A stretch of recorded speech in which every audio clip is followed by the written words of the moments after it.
14મી જાન્યુઆરી એટલે ઉત્તરાયણનો પર્વ આપણી સંસ્કૃતિ પ્રમાણે પતંગ રસિયા પતંગ ચગાવે એનો આનંદ લે એ પ્રમાણે સંસ્કૃતિ પ્રમાણે બરોબર છે।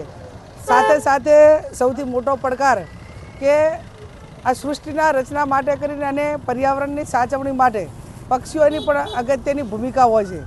આ ઉત્તરાયણના દિવસે સૌથી વધારે પક્ષીઓ આના ભોગ બને છે અને ખાસ કરીને જે ચાઇનાની દોરી છે એના ઉપર પ્રતિબંધ હોવા છતાં આ મોટા પ્રમાણની અંદર અત્યારે ભાભર માધવ સિટી સોસાયટીમાં અમે બધા ઊભા છીએ।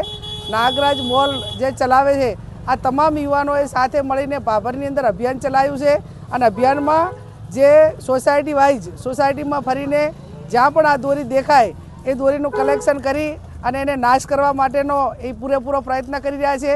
સાથે સાથે 1 કિલો જેટલી દોરી ભેગી થાય તો એ 200 રૂપિયા વળતર પણ આપી રહ્યા છે।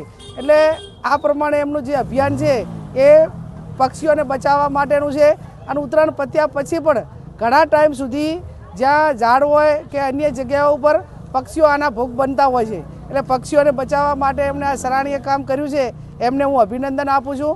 હમણાં જ અડધો કલાક પહેલાં મારા મકાન ઉપર એક કબૂતર લોહી લુહાણ થઈને એ નીચે દબાયેલું હતું।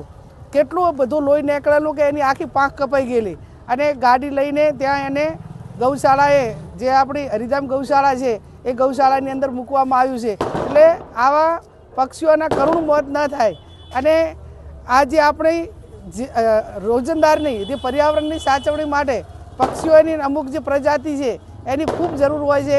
આને સાચવવા માટેની સામૂહિક પ્રયત્ન આપણે દરેક આપણા માનવજાતનો એક પોતાની ફરજ છે અને ફરજના ભાગરૂપે આ બધા કામ યુવાનો કરી રહ્યા છે। હું એમને ખૂબ ખૂબ અભિનંદન આપું છું અને આ અભિયાનમાં જ્યાં પણ જરૂર પડે ત્યાં તમે પણ બધા સહભાગી બની અને તમારી આજુબાજુ જ્યાં પણ આ પતંગ રસિયાઓએ દોરી નાખી હોય એનો સંપૂર્ણ રીતે નાશ કરી અને આમાં આપ સૌ મદદ કરો એવી હું આપની સૌની પાસે અપેક્ષા સાથે વિનંતી કરું। બેન, આપણે ચાઇના દોરી વિશે શું કહેવા માંગશો?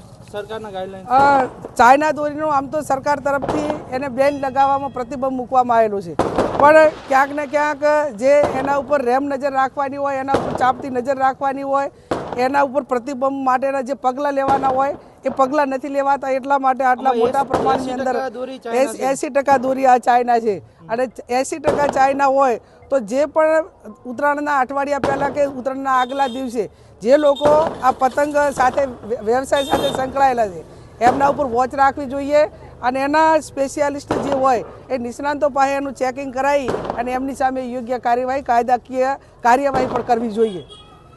Thank you.